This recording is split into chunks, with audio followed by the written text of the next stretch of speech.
Hello everyone, this is Ken Brown coming to you today from MKT Metal Manufacturing, New York, Pennsylvania. Do I have a challenge for you today?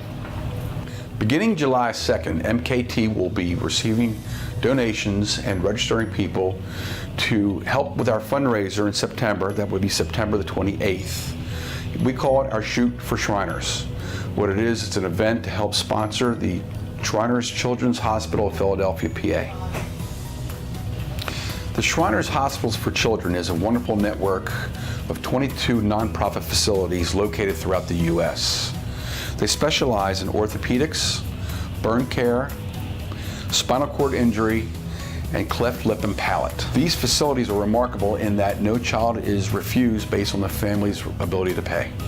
Last year, with your help, we raised over $10,000 at this event. I know we can do better than that this year.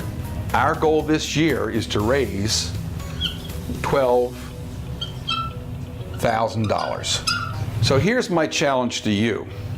If we raise $12,000 this year, I pledge to have my head shaved on camera for everyone to see. So please donate and help us reach our goal. Thank you for your support, and I hope you're all up for the challenge.